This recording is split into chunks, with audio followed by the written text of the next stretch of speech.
สวัสดีทุกท่านนะครับ Hello, good morning and Namaste.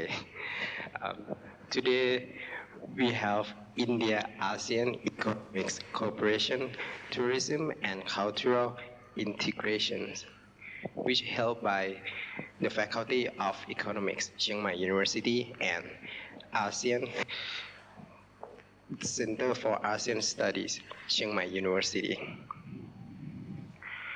Right now, I would like to request Assistant Professor Dr. Nisit Pan, Head of the Center ASEAN Studies, Chiang Mai University, to give welcome remarks.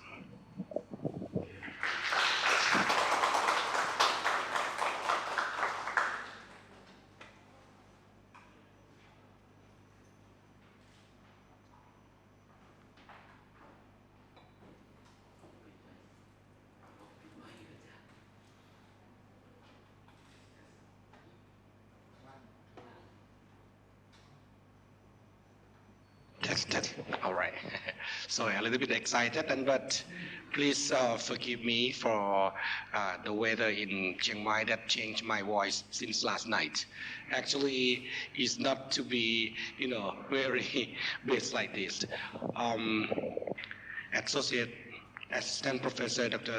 Pairat Kanchana Karun, the Dean of Economics Faculty, Chiang Mai University, Consul of India, Krishna Chaitanya, and all the distinguished guests and also the students from Chiang Mai University and outside the campus. Ladies and gentlemen, first of all, I would like to welcome all of you to this seminar, which is very, very, big event for today, February 7, Indian ASEAN Economic Cooperation, Tourism and Cultural Integration. And I would like to express my sincere gratitude to Consul Mr. Krishna Chaitanya, the Consul of the Consulate General of India in Chiang Mai, for attending this event, and who will be giving a special talk later in a few minutes from now. I would also like to express my sincere gratitude to all our speakers here, including Assistant Professor Dr. Patama Swangsi and Dr. Dipti Kumari Sharma, divisions of Bharata Vidya Department of Eastern Languages, the Faculty of Economics, Chiang Mai University, and Ms. Chachnok Thong Smith, Deputy Director, Tourism Authority of Thailand, Chiang Mai Office, and Dr. Siva Shankar Ramasamy, lecturer from the National College of Digital Innovations, Chiang Mai University as well. Thank you in advance to everyone for being here today and for sharing your extensive knowledge and insights on today's topic. To briefly introduce us, the Center for ASEAN Study or CAST at Chiang Mai University, we are the unit that the missions of disseminating knowledge and developing academic work on political, economic, social, environmental, and cross-border issues in the ASEAN community. In the past few years, we have had the opportunity to organize several academic activities, including the ASEAN Camp for students and the multiple public seminars, as well as published many academic books.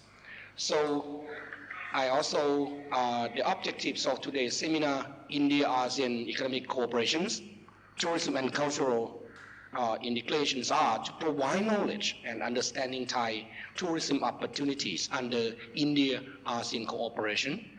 Secondly, to study the India-ASEAN Cooperation's impact on business sectors related to tourism industry, and also suggested strategies to support potential Indian tourists.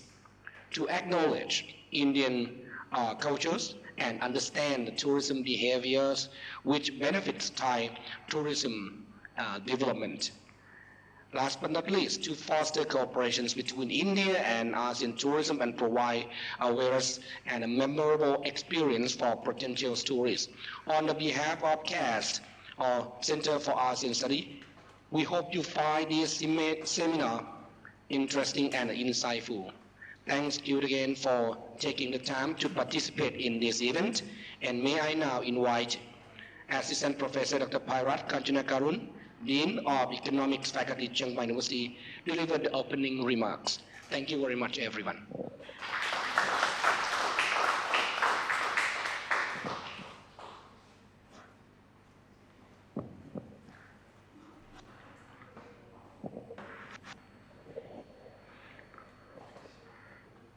Distinguished speaker and participants, it is my pleasure to welcome all of you to Chiang Mai's University. I feel really honored to be hosting this really important event, the seminar, India ASEAN Economic Cooperation, Tourism and Cultural Integration. India is one of the fastest growing economies in the world, proven by the fifth largest economy in the world, can affect their competitiveness and growth incredibly. Looking further ahead, with the largest population, it can be perceived as a great human capital that drives of the global economy, development significant over decades.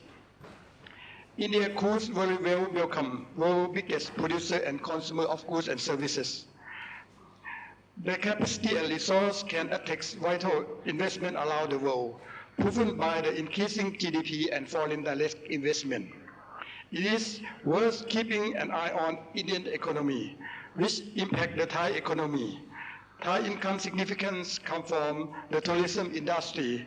Thailand is the best destination for Indian tourists and can attract and provide the best experience.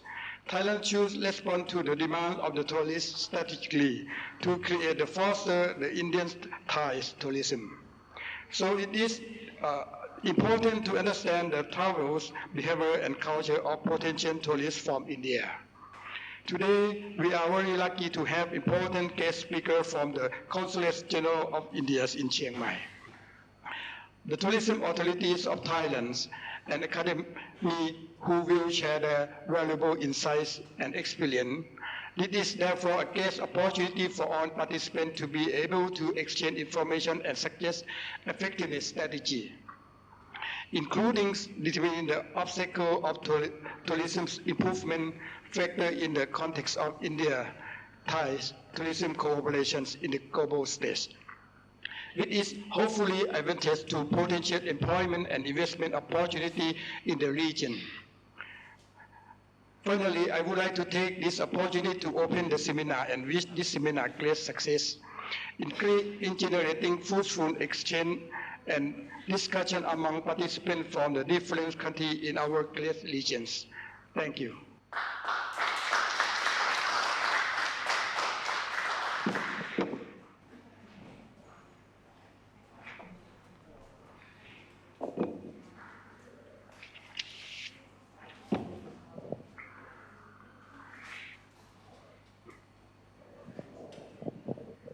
So next one is we will have special lecture on growth and development in India by Sir Krishna Chaitanya, Consulate of General of India in Chiang Mai.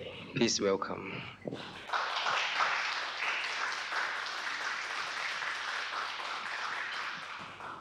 Swadika, Namaste, good morning.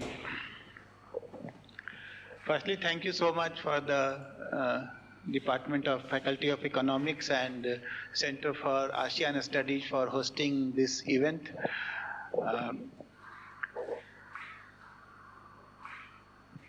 And thanks for this honor to make me speak on this subject. And of course, this takes me back to my postgraduate days in Department of Economics in my college in Patna, when we always look forward to be on the other side of the class and speak our mind to the teachers as part of the various events that we used to hold for the economic society there. This, I think, will be the beginning of many fruitful interaction between the consulate and the Center for ASEAN Studies. And I'm very happy that the Faculty of Economics is soon going to launch a course on modern Indian economy. So my subject today is growth and development in India. Indian economy right now is a 3.75 trillion economy, the fifth largest in the world, as is well known. It is projected to become the third largest before the end of this decade and touch $7.8 trillion. And the government of India has set a target of achieving a GDP of 32 trillion US dollars by 2047, which will be the 100 years of our independence. And in another 5 decades from now, India will become the second largest economy, that is by 2075, with a GDP of US dollar $52.5 trillion. So thus, India will be, in 5 decades from now, reclaiming its position of being the second, among the top 2 economies of the world, which is a position it always held during the time series data which we have since the beginning of the AD era, before the 2 centuries long colonial plunder changed everything. And as Gandhiji, we are soon going to have a statue of him unveiled at the School of Social Sciences here. So as Gandhiji says, this colonial plunder impoverished the people. It was a system of progressive exploitation which reduced India politically to serfdom, sapped the foundations of its culture, and degraded it spiritually. I have given the quotes, the sources of what I am going to say at various places, wherever I have found that it should be given. So the Britain's East India Company, which secured monopoly trading rights in the year 1600, went on to establish political control over India by 1757 through a combination of deceit, treachery, and a succession of bloody wars of aggression, to use the words of British historian John Newsigner, and brutal repression, a reasonable parallel of which can be seen only with the Nazi occupation of Europe, according to historian Michael Edwards. The great American historian Will Durant visited India sometime before 1930, and actually he had come to write a majestic 11-volume history of the world. But he saw the situation in India. He was so much devastated to see that he set aside his project and went on to write a book on India, The Case for India, and in which he has written, I am quoting him, that the British conquest of India was the invasion and destruction of a high civilization by a trading company, East India Company, utterly without scruple or principle, careless of art and greedy of gain, overrunning with fire and sword a country only temporarily disordered and helpless, bribing and murdering, annexing and stealing, and beginning the career of illegal and legal plunder, which has now gone, he is writing in 1930, ruthlessly for over 173 years. So as I said, he had come to India in 1930 as part of his journey across the world to write what turned out to be a magnificent 11-volume, The Story of Civilization. But he was, in his own words, so filled with astonishment and indignation at what he saw and read of Britain's conscious and deliberate bleeding of India, that he set aside his work and went on to write a passionate denunciation of the ongoing, what he called was the greatest crime in all history. He was not alone. Alex von Tingelmann has written a magnificent book, Indian Summer, The Secret History of the End of an Empire, and this book is now available in Thai language also. So this book begins with, again I am quoting him, in the beginning there were 2 nations. One was a vast, mighty and magnificent empire, brilliantly organized and culturally unified, which dominated a massive swath of the earth. The other was an undeveloped semi-feudal realm, driven by religious factionalism and barely able to feed its own illiterate, diseased and sinking masses. The first nation was India and the second was England. So what happened during this colonial disruption? So between 1/6 and 3/10 of the total tax recession revenue of India was transferred to Britain every year for almost 175 years, beginning 1765. That is 16% to 30% of all the taxation revenue was taken away by Britain from India. And again, this is an estimate quoted by a reputed economist. And then we have, of course, the great time series data of world GDP by British economic historian Angus Maddison. He has written that about a fifth of India's net savings was drained away by Britain from 1868 to 1930. And 5% of the national income of India represented consumption of the British population in India, who were never more than 0.05% of the Indian population. When the British established their political control over India in 1757, Britain's GDP, we can see how the tide turned, how the situation turned. In 1757, Britain's GDP was 18,768 millions, while India was more than 5 times, at 99,900 million US dollars.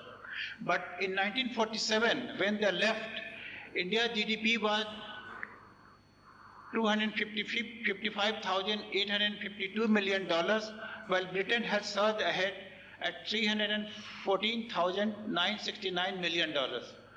Thus, in the almost two centuries of its rule, the British had drained away $45 trillion from India and financed industrial revolution in Britain and its colonies in the West. On the other hand, India's share of world manufacturing, we will see later that India used to be a great manufacturing power, fell from 27% to 2% under the British rule, and even the per capita annual food availability declined from 200 kgs in 1900 to 137 kgs in 1947. This is something which has never happened in history anywhere in the world. Now we see the effect of the colonial drain. We have shown the comparative share of in world GDP of India, China and total Asia. We see in orange color we have shown India's share. It was almost 33%, that is 1/3 at the beginning of the AD era, and Asia's was 75%. And we see that when as the colonialism started since 17th century, it has started coming down from 24% in 1500 to 22%, further to 16%, and by the time the British left around in 1947, it has come down to 4.2%, while Britain has, and similarly, we know that it had a relations with China also. So the opium war and opium trade, what the British used to do with China. So China's share also declined, and gradually the Asian share also declined. In this we see the comparative chart of how the things turned. India's share continued to decline. It went down from 22.6% in 17th at the beginning of the 17th century, and continued to decline. We can see 1820, 1817, 1930, 1950. So we can see that from around 1/4 of the world GDP, it came down to 4.2% by the time the British left, and during the same period, Britain's share in the world GDP increased from 1.8% to 6.5%.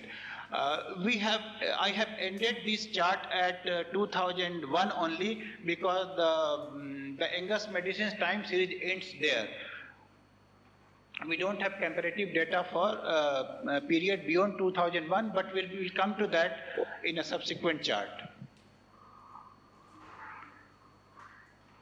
Here in absolute number we can see how things turned. India was, at the beginning of 17th century, India's GDP was $74,250 and Britain's was just $6,700. And we can see how progressively India's share went on declining while Britain's share went on increasing.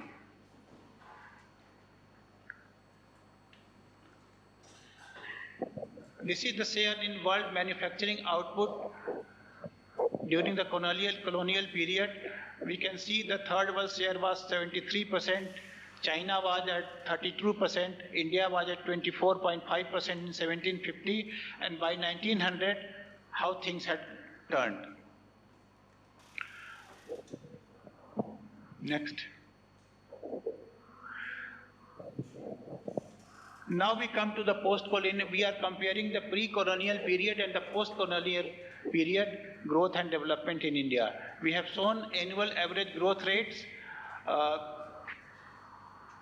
During the first 50 years of the 20th century, the annual average growth rate of GDP was just 0.9% per year, and per capita income growth was, there was hardly any per capita income growth. It was just 0.1% per year for almost 50 years. We do not have comparative data for previous, for the colonial period during the 18th and 19th century.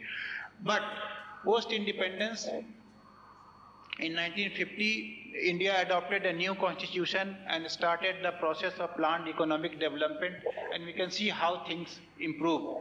During 1950 to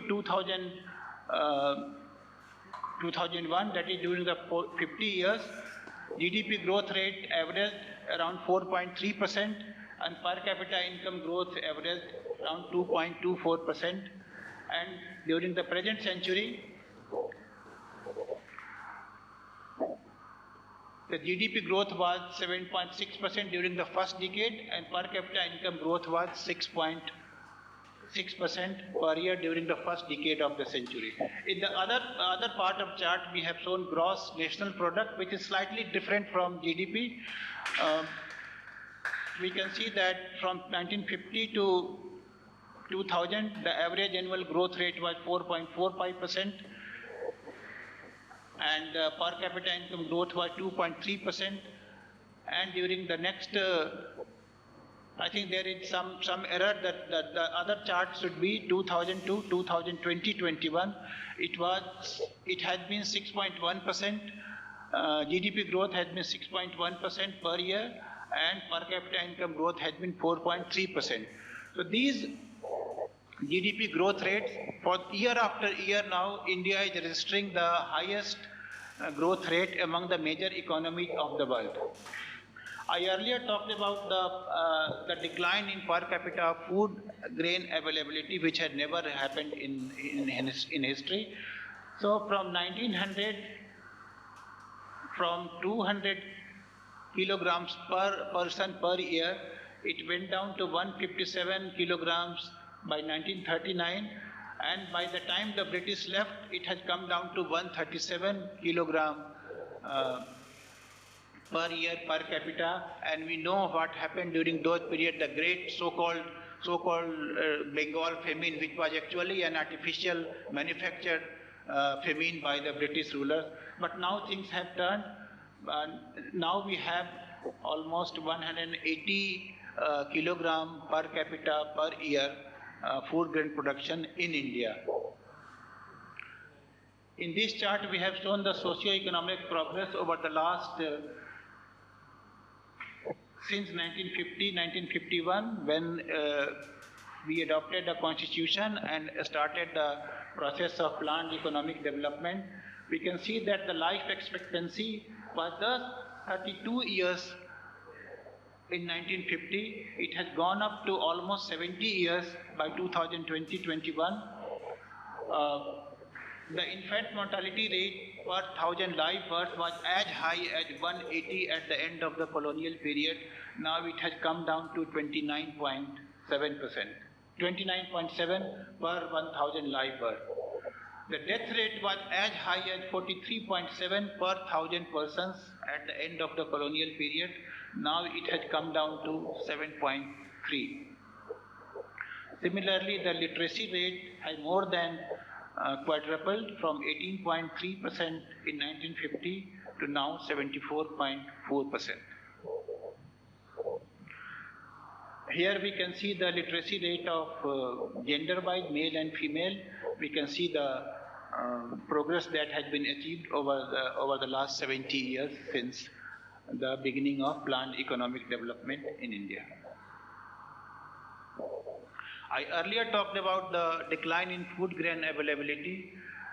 Now, so overflowing are the food stocks in India and so overwhelming is the food production that it is being given for free to 800 million people year after year since the year 2020 and will continue to be given till 2028 and maybe even further. So far the government has decided to continue this program for till 2028. In health sector, 550 million people have been provided free medical facilities up to a cost of ₹500,000 per year. In this chart, we see the vision that has been set for 2047. That is about 23 years from now. The economy will reach up to $32 trillion. Per capita income will grow ninefold to become $22,000 per person per year, and average annual real GDP growth will be 7.6% over the next 25 years, which will be the highest among major economies. The contribution of industrial sector is set to rise from 26% to 35% of the GDP. And as is well known, India has about 65% of its people who are young and working age, which is again the highest globally.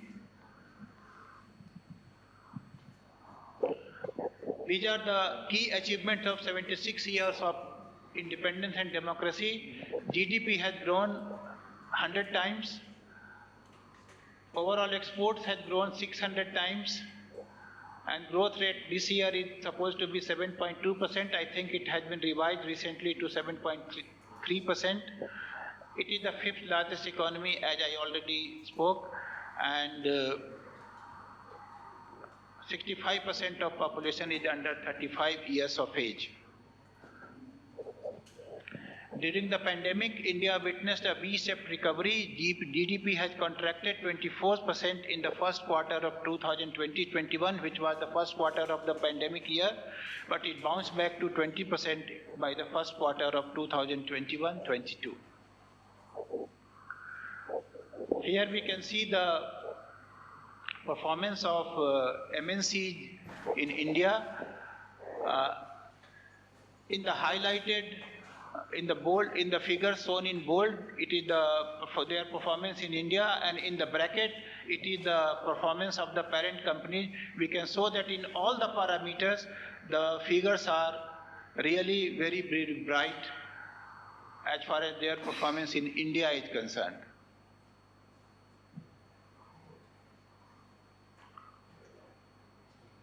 These are the industrial corridors which are driving industrial efficiency. We have 11 corridors which have already been completed, and works are going on many more such projects.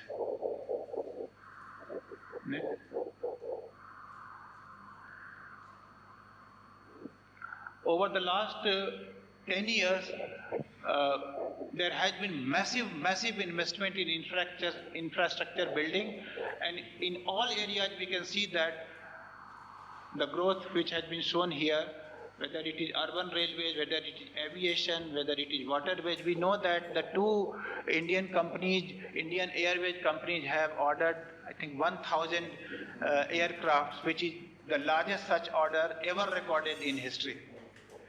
Similarly, in ports, educational institutions, everywhere, it is tremendous growth that is happening in India right now.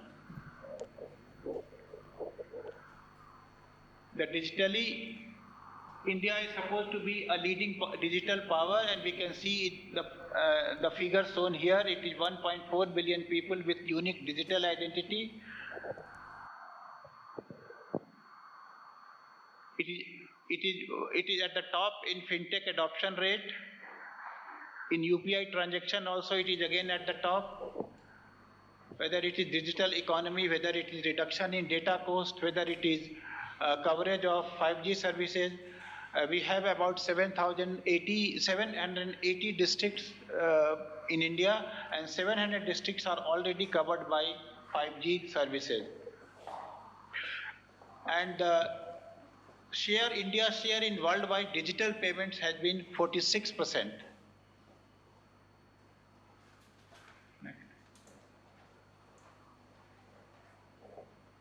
Next. These are the data on industrial smart cities that have been planned and being developed. 250 plots have been allotted across 1,571 acres in various fields, plug and play infrastructure, effluent treatment, and in other fields. India has set a target of net zero emission by 2070, and we can see from these figures and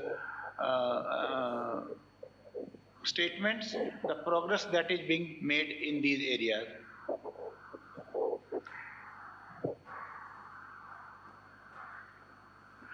These are the companies which have their largest research and development centers in India, whether it is Samsung, Oracle, SAP, LG, Intel, General Electric, Cisco, and so on. Even the latest figure shows that Apple is going to transfer its 25% manufacturing facilities to India in near future. This is the Indian startup ecosystem. It is the third largest startup ecosystem in the world. 11 jobs are being generated per startup on an average, and we have 670,000 users on a Startup India hub. This is again another area on which there is a lot of interest in Thailand, and we can collaborate in sharing knowledge and capabilities. These are the international market access at countries with startup bridge. We have collaboration agreements with these countries, including so many from ASEAN countries, we can see. In fact, there is a multilateral tie-up with ASEAN also. So India is the investment destination and partner in growth.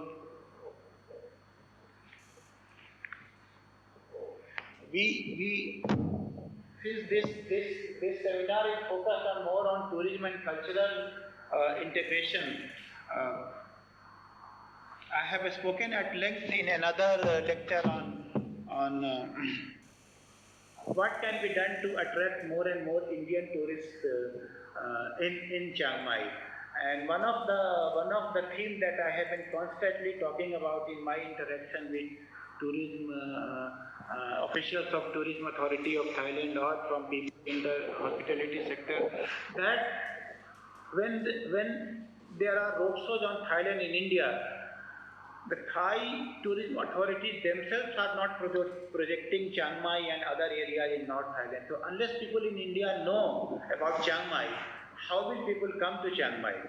So I have been hammering this theme over the last 2 years, and I'm very happy to note that recently I read somewhere, maybe in Bangkok Post or somewhere, that government, Thailand Tourist Authority have decided that in all roadshows, anywhere in the world, they will now project Chiang Mai and northern Thailand in all their roadshows in India and elsewhere in the world. So there will be, I believe, more awareness about Chiang Mai and northern Thailand in India, so more tourists will come. India and Thailand, of course, share a common spiritual heritage and a common we have civilizational linkages.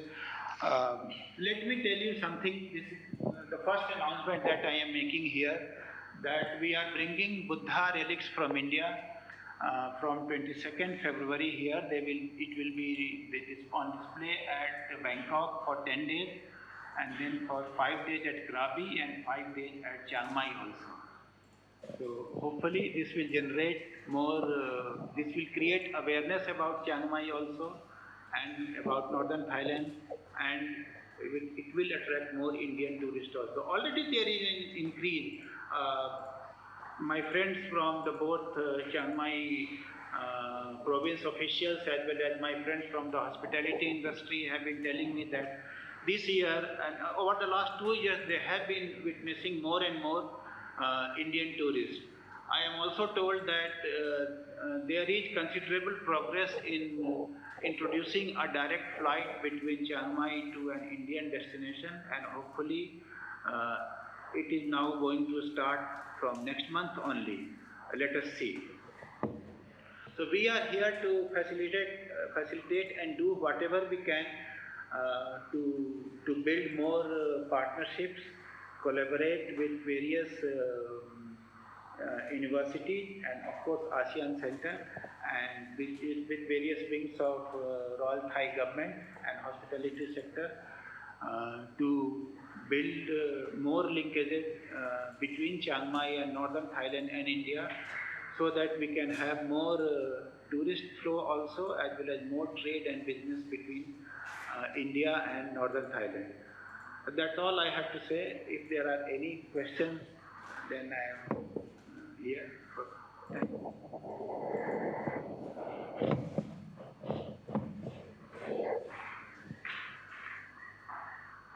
Otherwise, we can move to the next agenda.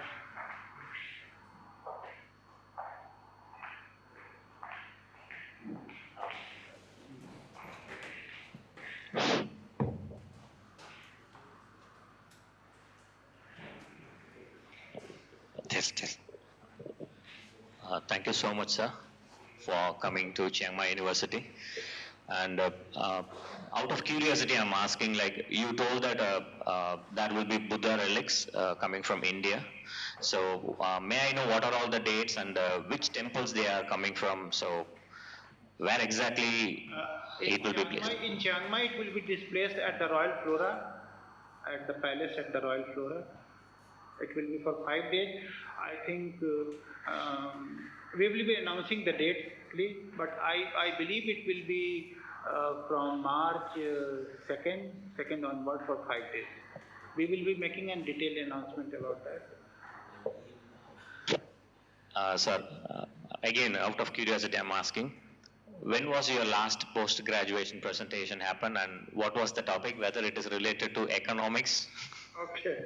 I had written a dissertation as part of my post-graduation course. It was on agriculture, the crisis, and in fact, I can say that the farmers' movement that was going on in my home state in Bihar, around Bodh Gaya, we can see. So it was a dissertation on that subject. So that was the presentation. And of course, I very vividly remember a presentation that I had made on the great economist Keynes, and I mean, the student of economics will know the effect of multiplier, the Keynesian multiplier. I had made a presentation on that.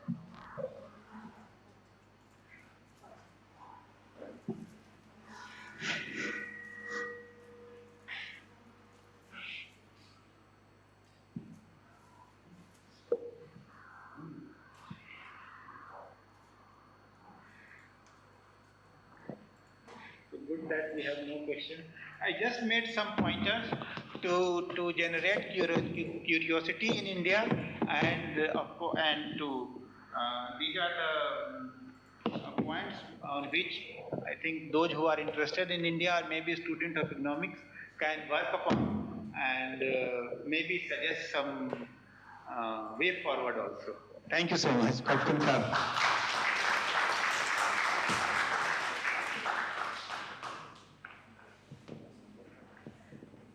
And I would like to say thank you to Sir Krishna Chaitanya, Consulate General of India in Chiang Mai. So next, we have special guest, Assistant Professor Dr. Pathama Sawangsi and Dr. Dipti Kumari Sharma to give a special lecture on something you should know about India. So please welcome.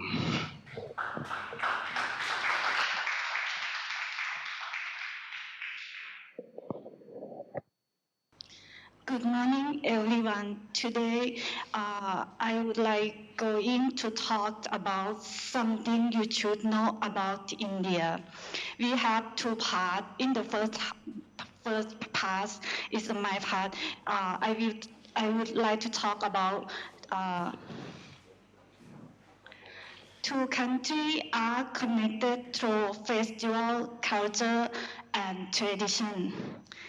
India and Thailand, both countries, not only are neighbors, but also always being supportive toward each other since long. During the struggle for India's independence, Thailand remained a very supportive and helpful country for the Azad Hind Force. This cooperation cannot be forgotten. Culturally, it can be observed that the influence of the Buddhist religions, which originated in India, reached Thailand, and today the Bodh Gaya of India has become a sacred pilgrimage site for the Thai people. The language of Thailand too remains Sanskrit and Pali. Although due to pronunciation differences, it may be challenging for us to determine this in the first instance. However, it is true that many words in the Thai language have originated from Sanskrit and Pali. The river known by the Libyan name Ganga in India is referred to as the Kongkha, แม่น้ำคงคา in Thailand. In Sanskrit and Pali, Dana, in Thai language, Than. In Sanskrit and Pali, Dasa. In Hindi, Das, and in Thai language, That. We want to talk about the festivals of Thailand and India and how these two countries are connected through festivals. Songkran, Makar Sankranti, Holi. In the month of April, the Songkran festival is celebrated. It is also known as the Thai New Year for the Thai people. Songkran is based on the movement of the moon. This festival is celebrated for 3 days. The first day, also known as Elders' Day, and is dedicated to the elders of the family. The second day is dedicated to the family. On this day, all family members come back home. This day shows the importance of the family. Those who are away from their families in search of work, whether in other city or abroad, return home on this day.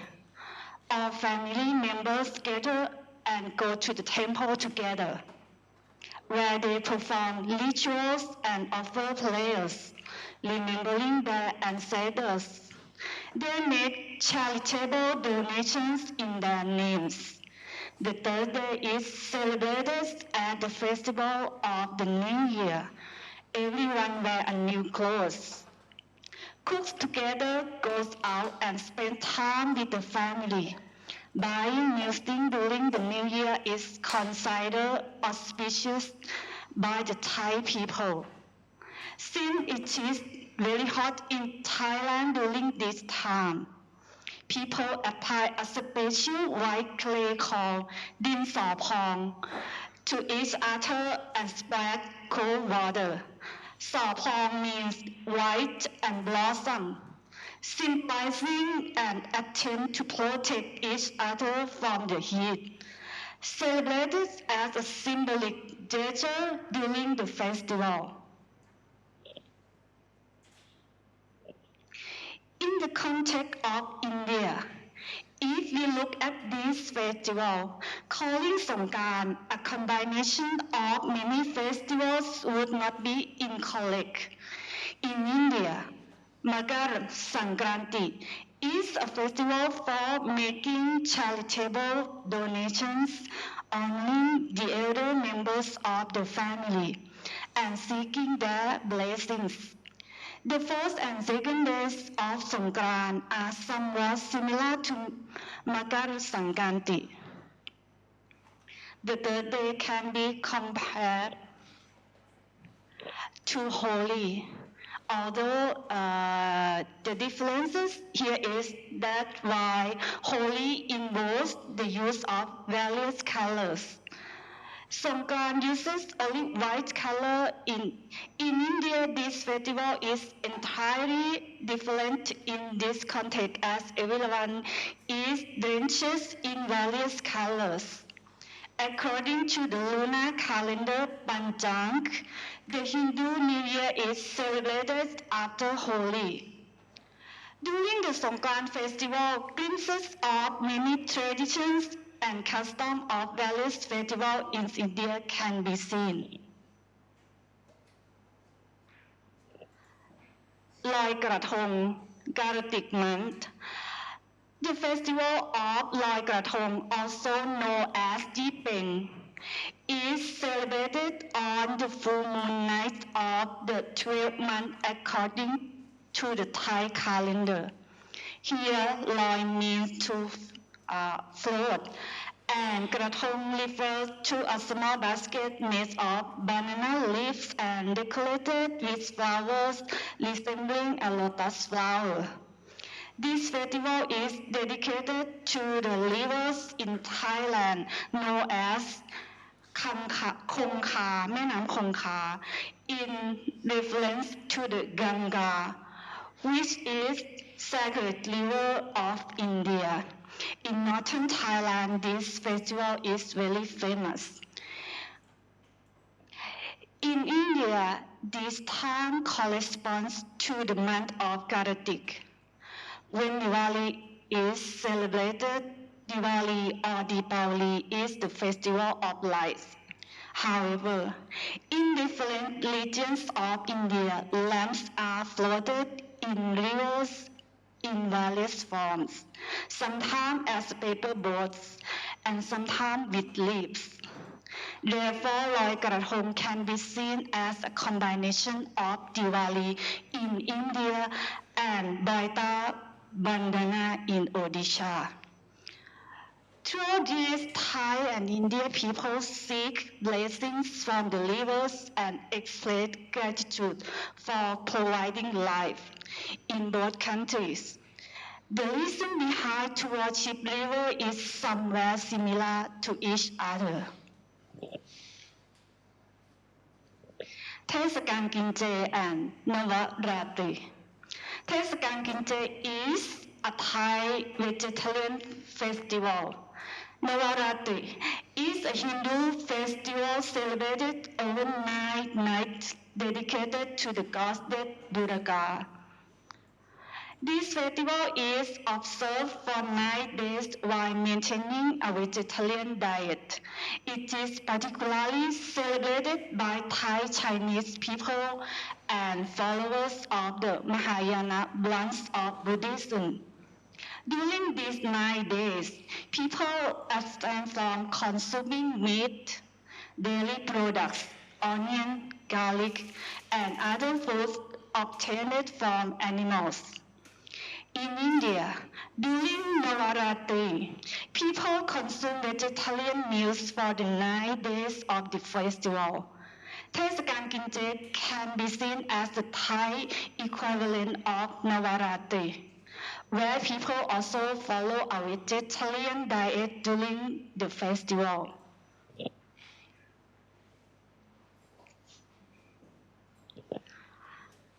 แข่งเรือยาว and Wallam Kali Onam. Both of these festivals are harvest festivals. The term แข่งเรือยาว translates to a long boat race, which is conducted in the Chao Phraya River. This festival bears resemblance to the Wallangali Festival, which is also known as Onam Festival in Kerala, India. Both festivals are harvest-related and they hold special significance for rivers. In Kanglaya Festival along both lakes, which is conducted in the Chao Phraya River in Thailand, and in India, Wallangali Festival, a traditional snake boat race celebrated in the state of Kerala, India, and is a significant part of the Onam Festival celebration. It can be said that the relationship between India and Thailand is not only religious and political, but also deeply rooted in culture. Both countries share profound connections evident in their traditions and customs. When we examine festivals, our customs are almost similar. Respecting the elders, remembering ancestors, and making charitable donations in their names, recognizing the significance of rivers in our culture, celebrating harvest festivals, practicing vegetarianism, offering holy water or worship, and floating flowers in the river or under trees are some common cultural practices. These shared cultural elements reflect the strong bond between the two nations. And the next part, อาจารย์ดิติค่ะ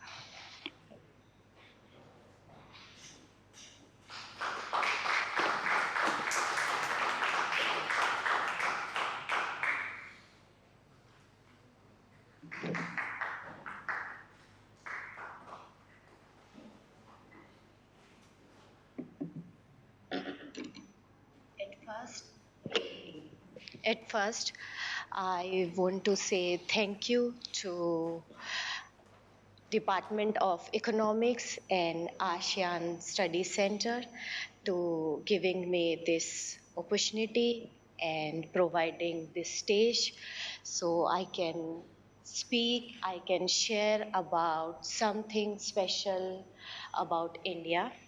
And I want to start my talk with India's space journey because India's space journey started when we celebrated 16th independence.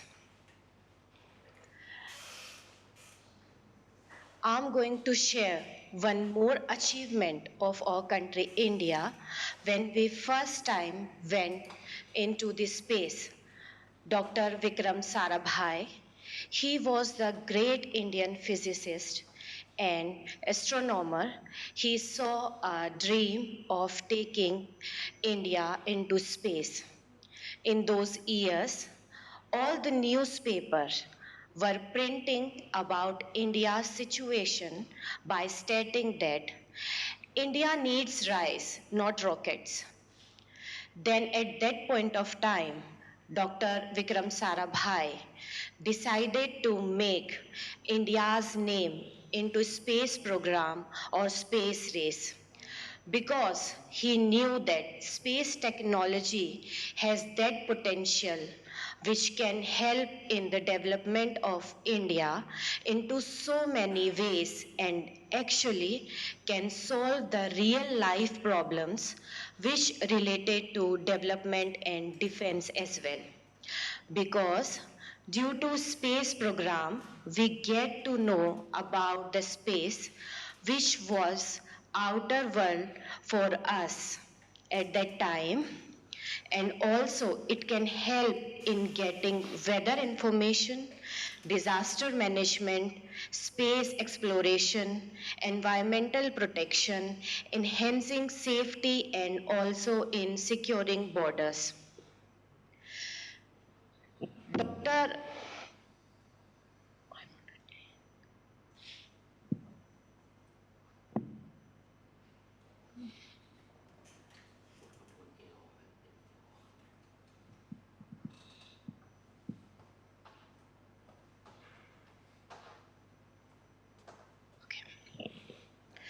Dr. Vikram Sarabhai and his friend Homi Bhabha has created a remarkable achievement for India on November 21st, 1963, when India launched its first sounding rocket, which was being transported with the help of cycle and bullock cart.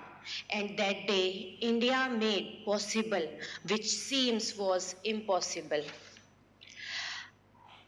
After first rocket launch, India made the space organization, which is named as Indian Space Research Organization, ISRO. Then by using the leapfrogging technique, ISRO growth went up into space science research and development. Then in 1983, India launched its first own satellite communication system, which was named as INSAT, and since we are using our own launch satellite systems. And nowadays, India is launching satellites for other countries and building records into today's space exploration race. And now, latest news of 2023, India's moon mission into Indian space program. India launched Chandrayaan-3 on 14 July 2023, which was successfully soft landed on moon. My second thing, I want to share with you about the language Hindi and Urdu. When I came here, I faced this thing, so that's why I think we should share about this topic. India is a diverse country in terms of everything like languages, geography, food, culture, attires, clothing, art, and other so many things. Mahatma Gandhi said once, our ability to reach unity in diversity will be the beauty and the test of our civilization. There are 22 official languages of India right now, where Hindi and Urdu language are one of them. Sometimes people get confused between language and religion. There is a big misconception that Hindi and Hindu both are same, maybe because the name sounds similarly. Actually, Hindu is a religion and Hindi is a language. And also sometimes people get confused that Urdu is a Muslim language only. Hindi and Urdu are not inherently religious languages. Both languages have their roots in Sanskrit and Persian. There is no such things in India that only Hindu speaks Hindi or only Muslim speaks Urdu. Hindi and Urdu both are two different languages which sound slightly similar. Generally in India, people speak Hindustani language, which is combination of Hindi, Urdu, and other languages and dialects.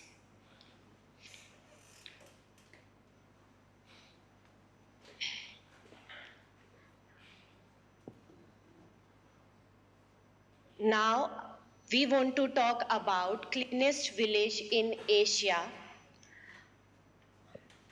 Moendong is known as the cleanest village in Asia or God's own garden. It is a very beautiful Indian village located in the state of Meghalaya. Moendong's commitment to cleanliness, waste management, and sustainable living has made it a model for other villages, not only in India but also across Asia. Visitors from around the world are attracted to Moendong to witness remarkable cleanliness and learn from their successful community-based tourism model. The village features a unique skywalk made of bamboo, offering panoramic view of the surrounding lush greenery and the neighboring plains of Bangladesh.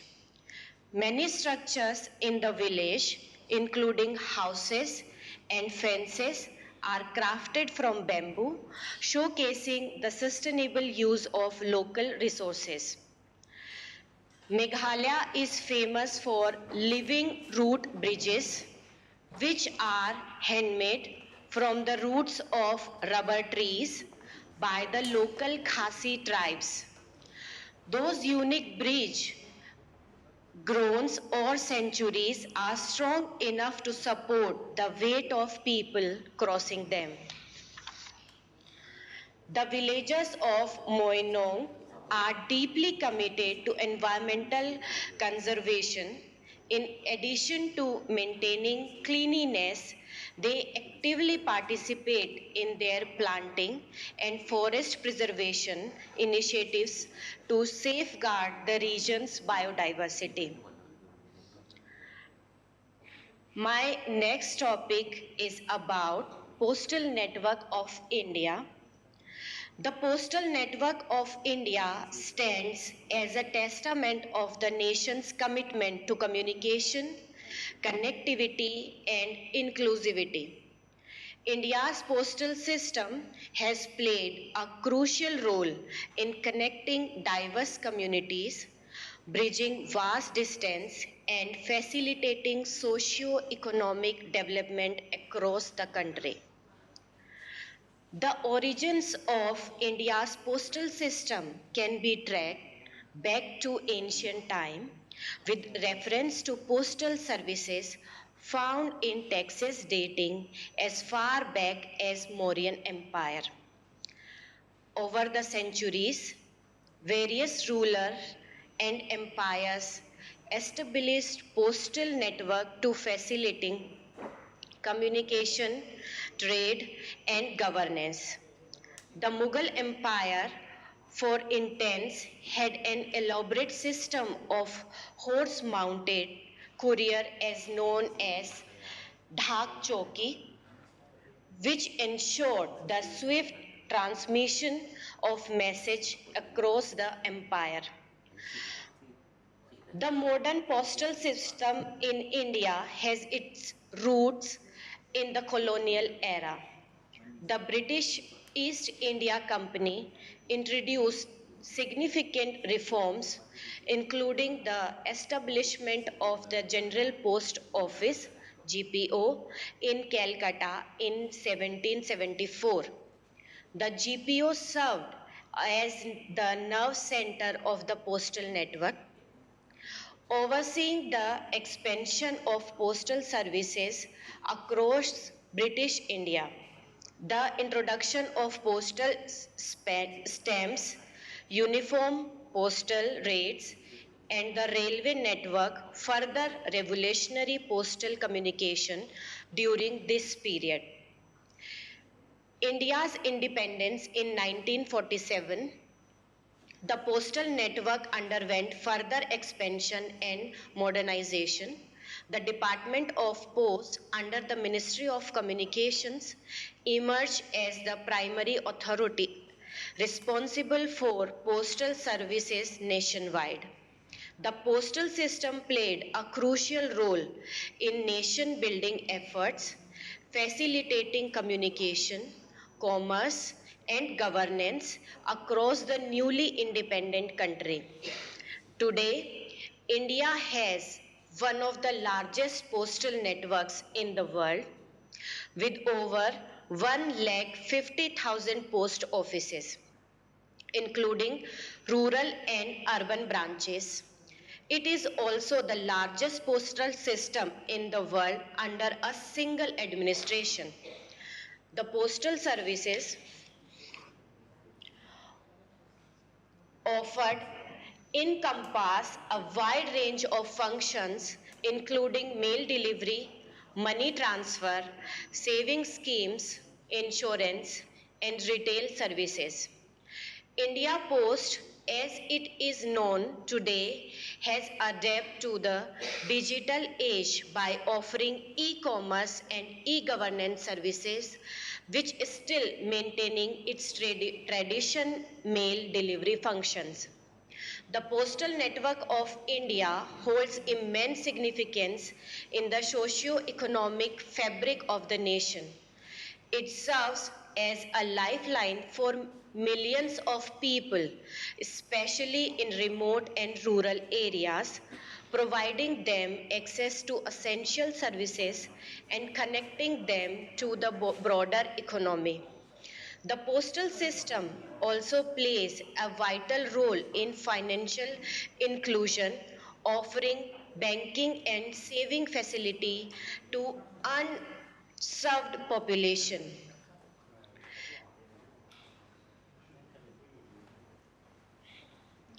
There are some special post offices in India, such as tallest post office.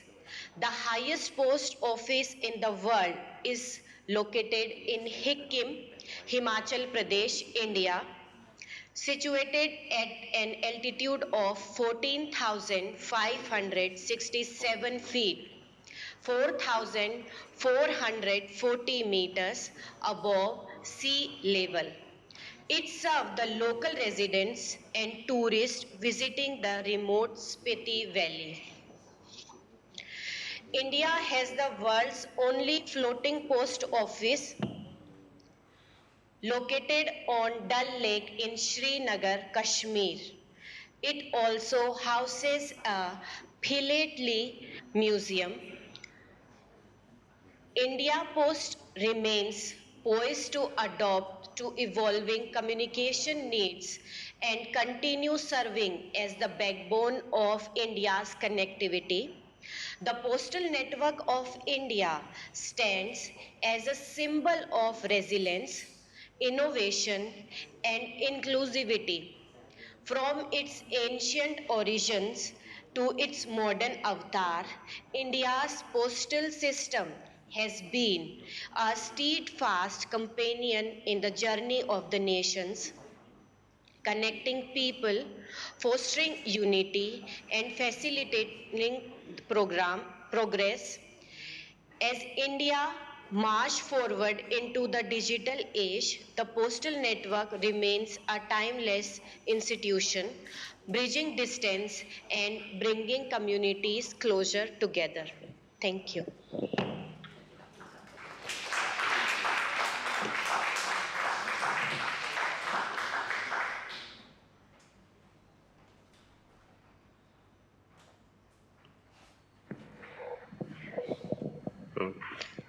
Thank you very much for your special lecture on the topic, something you should know about India. So we're gonna have 15-minute breaks, but before this, I would like to request all the speakers to come in front and take a group picture.